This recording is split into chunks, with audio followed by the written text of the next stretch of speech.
Muy bien, una vez transcurrido un tiempo importante, he recibido y he procesado sus respuestas. Inicialmente lo que se pedía, perdón, era solamente la entidad y los atributos, porque recién estamos en eso, definición de entidades y atributos. Todavía no vamos a relaciones. Relaciones vemos la próxima clase. ¿Ok?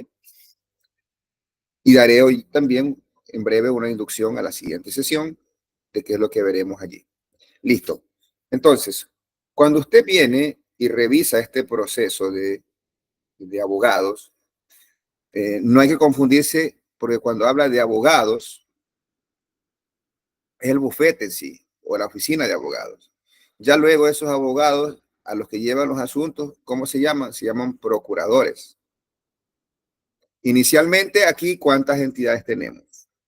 Tenemos las siguientes entidades. Primero, asunto.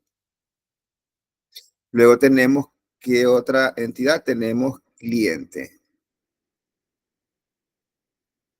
Y luego, ¿qué otra entidad? Tenemos procuradores. Procurador. Tenemos 3 entidades. Pero no estamos viendo relaciones, pero me anticipo ya que por lo que dice el enunciado aquí, dice, algunos asuntos son llevados por uno o varios procuradores. Quiere decir, a un tema o un caso, como le llamamos en el Ecuador, le asigno más de un procurador o abogado responsable, que es lo que queremos ver acá. Siguen llegando las respuestas y por allí yo veo ya algo muy elaborado, que no está mal.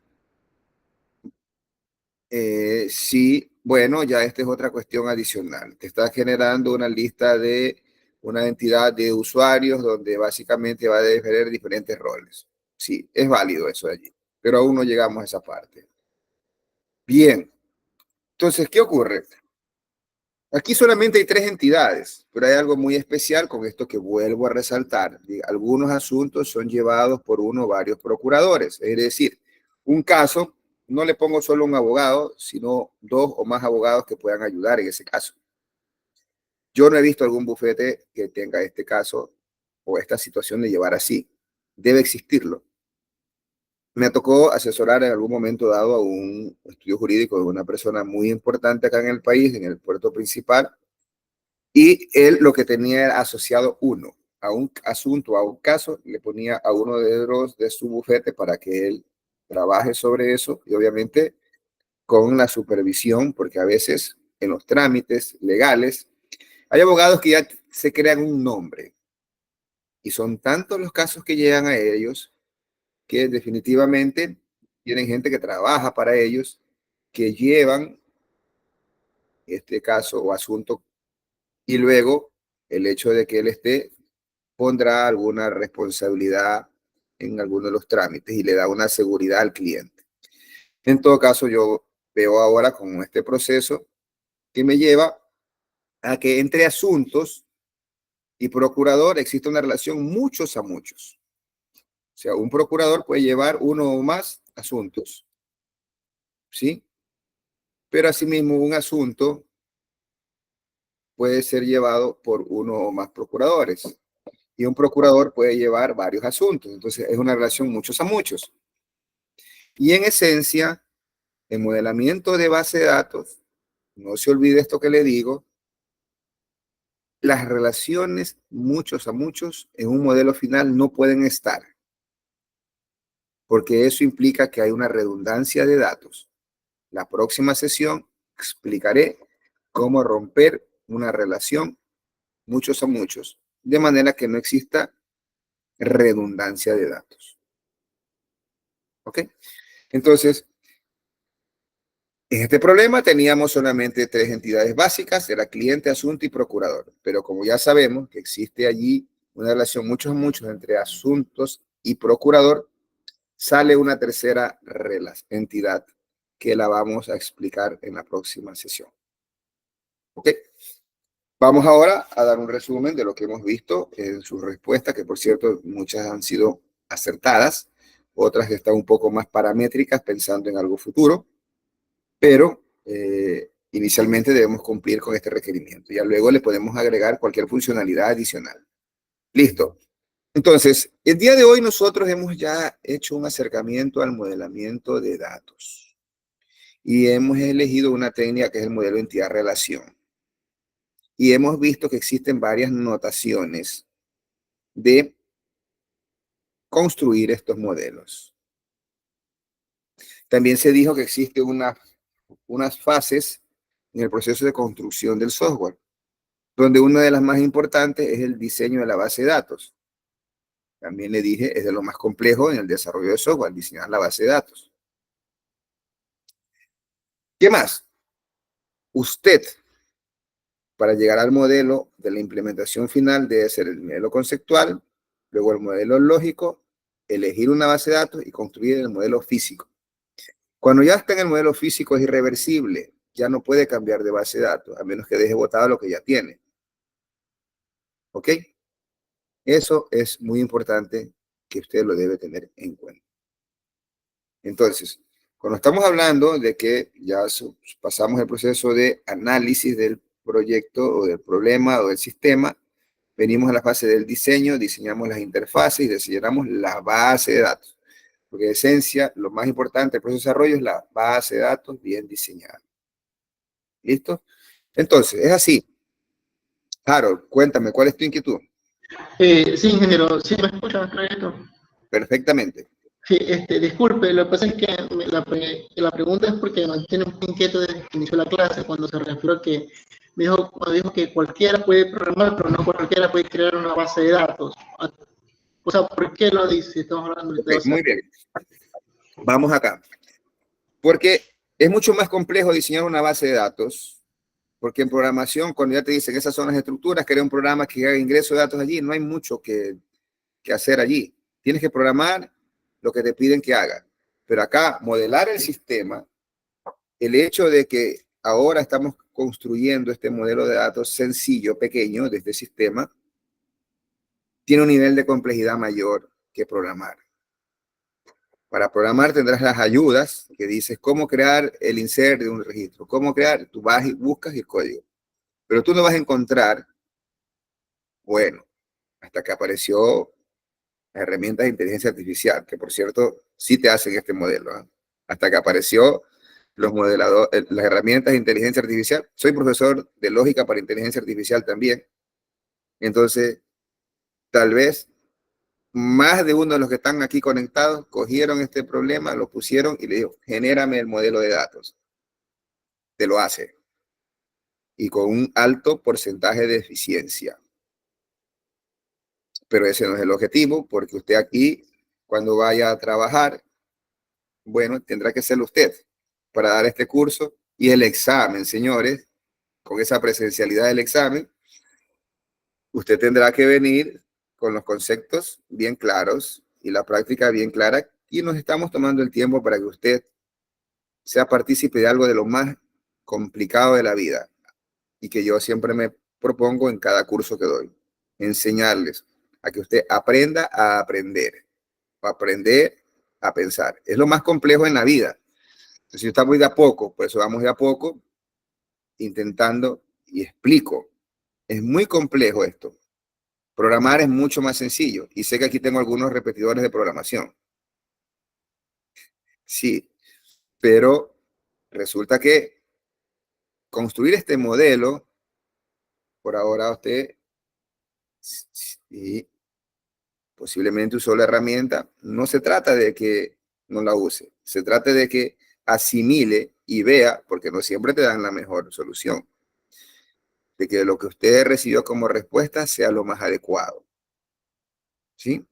Entonces, con esos parámetros, es que yo me atrevo a decir que es mucho más difícil diseñar una base de datos.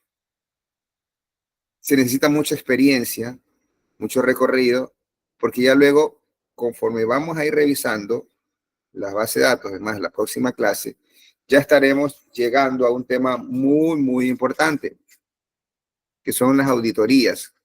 Cuando se hacen auditorías, las bases de datos requieren ciertos campos adicionales que se guarden.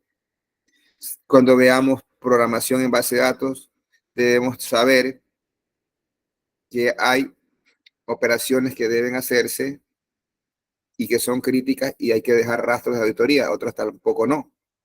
Y ya esas cuestiones son temas de diseño y programación en base de datos que tienen su nivel de complejidad. Por eso es que un administrador de base de datos gana más que un desarrollador. Sí, a menos que sea el jefe o líder del proyecto, ¿no? Esa es otra cosa. ¿Sí? Correcto, hay unos estándares, como lo dice el compañero acá. Yo les voy a dar de a poco los estándares que usted tiene que cumplir cuando no son más que estándares, son buenas prácticas. Y una buena práctica es que todas las entidades vayan con todo con mayúscula y en singular. Y cuando vemos los nombres de los atributos, ya a la próxima sesión, nos vamos a dar cuenta que usted debe recurrir a ciertos prefijos antes de poner el nombre del atributo definitivo para saber qué dato es el que quiero almacenar allí. Y debe saber también que un atributo debe ser reconocido de manera única en toda la base de datos. Por ejemplo, code cliente o ID cliente debe llamarse en todos lados así. No porque está en otra tabla o otra entidad ya se llama code cliente y en una ID cliente. Eso es una buena práctica o estándar, como lo dijo el compañero. Daniela, ¿cuál es su consulta? Buenas noches, ingeniero. Lo que pasa es que para resolver el ejercicio que usted nos dio ahorita de identificar las entidades con los atributos, yo me confundí un poquito cuando usted nos enseñó cómo identificar las identidades por persona, objeto, transacción, parámetros. No me acuerdo la otra. Y aquí cuando usted nos dio las entidades que había, la de cliente, la de Persona. procurador y la otra de Procurador, persona. Y Ajá, yo me asunto de confundí. transacción. Ajá, yo me confundí fue con cliente y con procurador porque las dos vienen de persona, o sea, son personas así, y yo creí que las dos pertenecían a Una un sola. solo, ajá. Ya. No hay problema, Daniela. Es más, en un proceso me tocó alguna vez diseñar, y que creo que más de uno por allí ya lo intentó, que dice usuario. Cuando tienes varios de esos roles, creas una sola entidad y le das tipo de rol o rol. Y entonces de esta forma llegamos a lo que Daniela sugiere. Si tuviera comprador, vendedor, procurador, cliente y todos los datos personales son los mismos. Entonces, crear una entidad por cada uno de ellos me pudiera ser un poco complejo en programas de mantenimiento para esas entidades. Entonces, yo creo mejor un tipo y una entidad. ¿Listo? Yo tipo persona y persona. Y el tipo de persona es lo que dice Daniela, procurador. Tipo de persona es cliente. Y tengo persona, todos los datos personales. Y hay una relación entre tipo de persona y se crean así. Solo tengo dos tablas y almacenando N. ¿Cuántas personas podría meter en ese pequeño modelo? N. Gracias, Daniela, por darme pautas para explicar esta parte. No sé si lo confundí un poco más con lo que dijo Daniela o Harold. ¿Sí quedó claro, Harold? Digamos que sí, solo que, por ejemplo, yo le quiero hacer otra pregunta, no sé si se podrá. Por ejemplo, con respecto, usted dio un orden, ¿no? El orden fue cliente, asunto y procurador. Pero yo al poner le puse asunto, cliente y procurador. ¿Ese orden afecta al No, momento de realizarlo o no? no afecta nada. No es que aquí tienes que incluir primero el orden. No. ¿Cómo se valida luego si tu modelo está hecho de manera acertada o no? Yo vengo a leer el problema y yo digo, a ver, se desea diseñar almacenar los datos de asuntos. ¿Dónde están los asuntos? Aquí. De cada asunto se tiene el número de expediente. ¿Dónde está el número de expediente dentro de asunto? Allí está. ¿Dónde está el código del cliente? Ahí está. Así se valida. Esa es la prueba de escritorio o validación del modelo. Y así es cuando ya usted entregará finalmente este trabajo, que este parcial, usted diseña un modelo, yo voy a revisar, válido. ¿Ok? ¿Alguna otra pregunta? ¿No? Entonces, unos temas más para cerrar la clase de hoy. Ok, entonces, para cerrar la clase de hoy, que por cierto, no deberíamos irla extendiendo más con otros conceptos, sino que usted maneje lo que está dosificado para esta semana. Sé que algunos ya han tenido un nivel de complejidad por ahora, sé que para otros ha sido un poco más fácil. También sé que algunos están aburridos porque ya lo saben. Discúlpeme, pero el curso debemos llevarlo así. Puede usted, si desea, pedir una suficiencia, que sí se puede, y yo le tomo un examen de suficiencia, pero tiene que pedirlo. Una prueba de validación de conocimiento la puede solicitar para cualquier asignatura que usted se crea con las competencias y se ahorra de ver este curso y ya. Y le tomamos un examen y pasa. El reglamento de régimen académico lo permite. ¿Alguien tenía levantado la mano por acá? ¿Quién era? ¿Alguna pregunta adicional? No. Muy bien. Se me levantó por accidente. No, no hay problema, no hay problema. Entonces, hoy hemos visto una inducción al modelamiento de datos y hemos visto el modelo entidad-relación. Hemos visto que tiene algunas notaciones, las veremos ya en el modelador la próxima semana. Hemos visto dos elementos del modelo, las entidades y los atributos. No hemos visto más. No se me adelanten los que conocen ya un poco más. Así que Daniela, muy buena su idea, tranquila, que sí se puede modelar de esa manera. Ya veremos que usted va por buen camino. Va a ser mi competencia más adelante, así la veo, ¿no? Muy bien. Luego de que nosotros identificamos las entidades, tenemos que poner los atributos. Asociado a los atributos, luego debemos colocarle los tipos de datos. Y luego debemos identificar las claves. Eso veremos la sesión siguiente. Conceptualizaremos lo que son las claves. Claves primarias, secundarias, claves primarias, alternas, las claves foráneas, que ya algo hemos tocado en sesiones previas. La próxima sesión también veremos ya un poco más al detalle lo que son las relaciones. Y le anticipo que hay dos elementos o dos conceptos fundamentales en las relaciones. Uno es la opcionalidad, que quiere decir que la relación es obligatoria o opcional. Por ejemplo, un cliente debe o puede estar relacionado con un asunto. Un caso. Luego, un procurador debe o puede estar asociado con un caso o asunto. Eso es opcionalidad o posibilidad. Y luego tenemos otro concepto que es uno de los más importantes de la relación, que es la cardinalidad. Es el número de elementos con el que se relaciona de un lado hacia otro lado de la relación. Recordemos que las entidades se grafican, ya veremos, pero lo anticipo, con un rectángulo, el nombre de la entidad, y hay una flecha que conecta las dos entidades para indicar que hay una relación. Y luego esa relación, ya dijimos, tiene una cardinalidad, que es opcional o obligatoria esa relación. Y luego la posibilidad o opcionalidad, que es obligatoria o opcional. Y el concepto importante es la cardinalidad.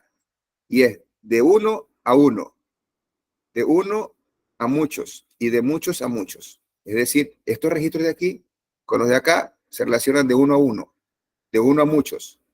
Las relaciones de uno a uno son muy especiales. Si yo tengo una relación de uno a uno obligatoria,